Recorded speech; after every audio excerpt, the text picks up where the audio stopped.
Nein, so ist es nicht. So sorry, ja, die Schwingungen. Ja. Aber ich dachte, weißt du, die Schwingungen, das ist schon... Das ist die Länge der Welle. Ja, das ist pure, ja.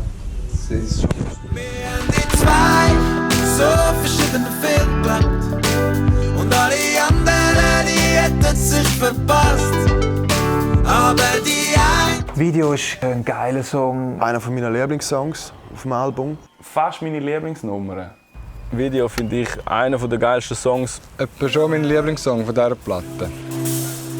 Wir haben einen Gast dabei heute Abend.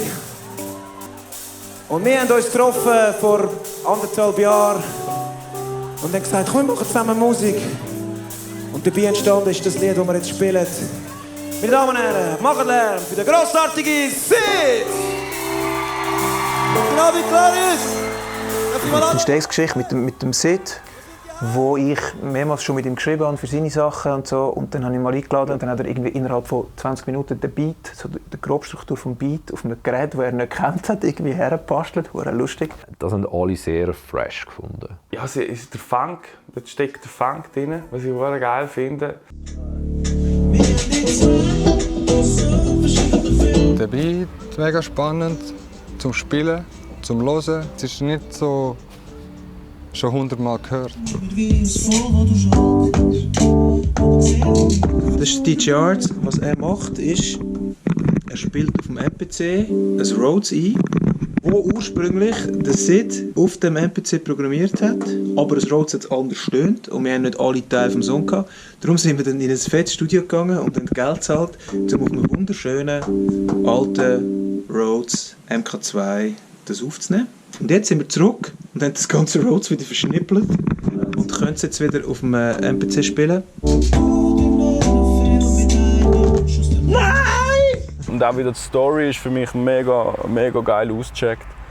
Von wegen, man trifft sich im Videoladen und seit es Netflix gibt, ist jetzt die Liebesbeziehung kaputt. Die ganze Band und unsere Generation sind halt mit Videos aufgewachsen, oder? Mit dem Medium und so. Und das verschwindet alles komplett. Ich finde, Videothek ist so ein Ort, irgendwie, wo es einfach nicht mehr gibt.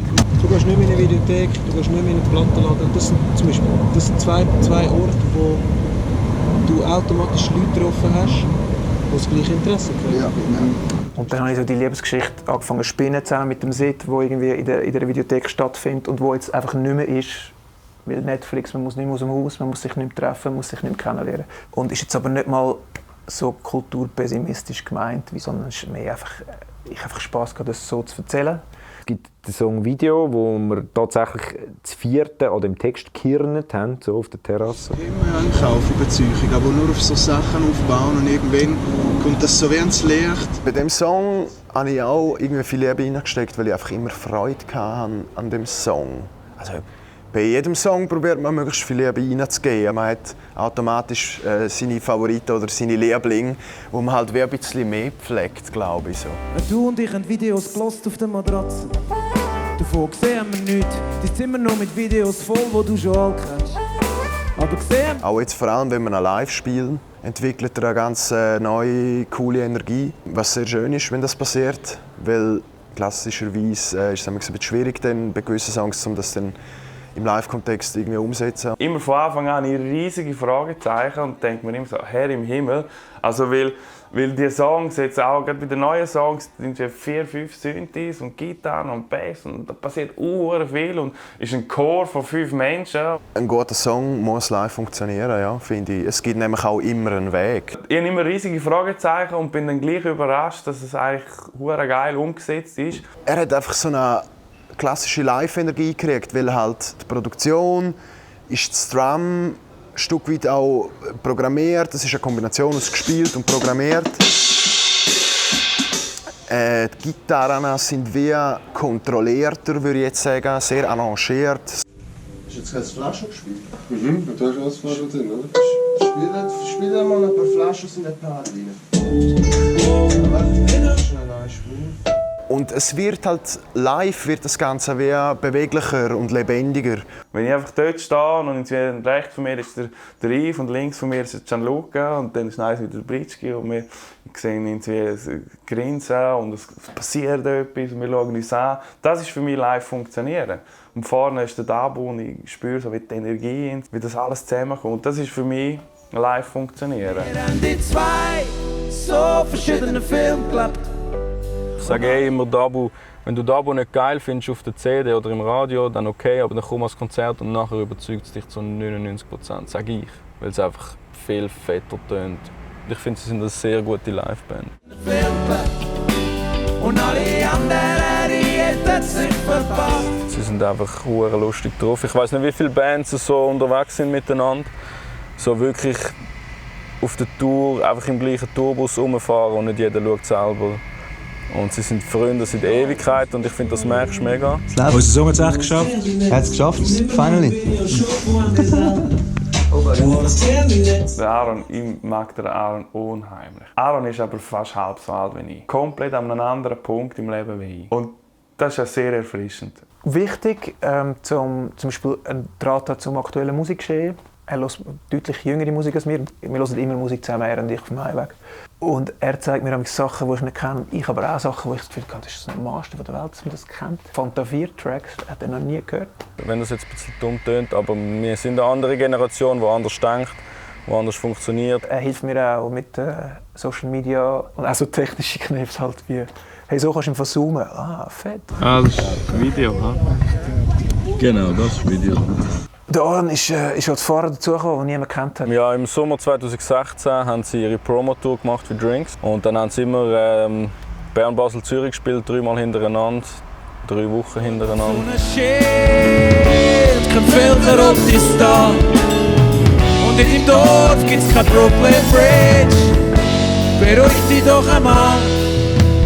Dann haben wir einen Fahrer gesucht und dann sind wir via Kollegen auf ihn gekommen. Er ist damals gerade frisch Prüfung, mega jung. Aber schon am zweiten Konzert hat er als Backliner geholfen und alles gemacht. Weil ich selber schon lange Musik mache und ein bisschen Erfahrung habe. Und ist relativ schnell total auch ein wichtiger Bestandteil geworden von der Band. Dann bin ich dort dabei und dann nach deren war eigentlich klar von ihnen, so, sie wollen nicht mehr ohne mich gehen. Eigentlich hört er einfach allen Menschen zu in dieser Band und fragt alle, wie es ihnen geht. Und die ganze Band hat einfach hohe Freude gehabt. Und es hat so mega gepasst. Ich glaube, es ist nicht nur, weil ich einen guten Job mache, sondern weil wir auch einfach uns mega gut verstehen. Und wir mussten ihn zum Tourmanager machen. Also wir mussten ihn aufsteigen lassen und sagen, du kannst nicht einfach fahren. Du hast so viele Skills, du bist so ein guter Typ. Und jetzt ist er unser Tourmanager und schmeißt den ganzen Laden. In 2 so verschiedene Filme. Mein Ziel ist, ihnen eigentlich alles zu erleichtern, was nicht mit ihrer Kunst zu tun hat. Und dass alle von der Band zufrieden sind. In der Live-Situation ist er sehr wichtig, weil er wirklich auch die Ruhe noch hat hinten dran. Und wenn wir auf der Bühne quasi fixiert sind und nicht mehr herumspringen können, dann kann man immer noch am Aaron rufen und sagen, ey. Ich fühle mich auf eine Art auch verantwortlich für die ganze Show. Klar bin ich nicht auf der Bühne und muss irgendetwas dort machen, aber ich fühle mich gleich verantwortlich. Und ich bin, glaube ich, auch ein bisschen nervös für sie. Und ich wünsche ihnen einfach, dass der Gig gelingt, dass es so geil wird wie möglich, weil ich ihnen helfen, das Bestmögliche aus dem rauszuholen, was sie machen. Und ist jetzt unverzichtbar. Und er hat das geschafft innerhalb von 2 Jahren. Ohne ihn geht es nicht. Das ist ja immer so, man hat eine Band auf der Bühne und man sieht die Band und man findet es geil, aber das Konstrukt um die Band, die Maschinerie, die ist ja so viel grösser. Also du hast einen Techniker, der unglaublich wichtig ist. Du hast einen Lichtler, der schaut, dass du einigermaßen gut aussiehst. Du hast einen Fahrer, der schaut, dass du heimkommst nach dem Gig. Oder der schaut, dass du zu essen kriegst. Oder der schaut, dass du irgendwie Mineralwasser oder ein Bier auf der Bühne hast. Sie wissen alle, dass Fragen und Unklarheiten einfach zu mir kommen können und ich weiss meistens dann auch die Antwort. Und auch vor einem Konzert und so, wenn ich merke, sie werden nervös, versuche ich immer irgendwie herauszufinden, was kann ich jetzt noch machen, dass es vielleicht ein bisschen entspannter wird. So. Und ich sehe es auch wirklich so als meine Aufgabe, alles, was nicht möglich ist oder unmöglich scheint, irgendwie versuchen zu lösen. So. Und manchmal merken sie gar nicht, was du Ja, aber ist auch okay. Sie müssen es ja nicht immer wissen.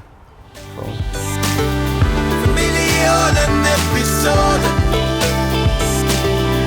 Trillionen Episoden, Nacht für Nacht. Bei dem, wenn wir sagen, seit Angelina haben sie so viel Geld, das stimmt nicht, wir haben nicht mal Geld für Stühle.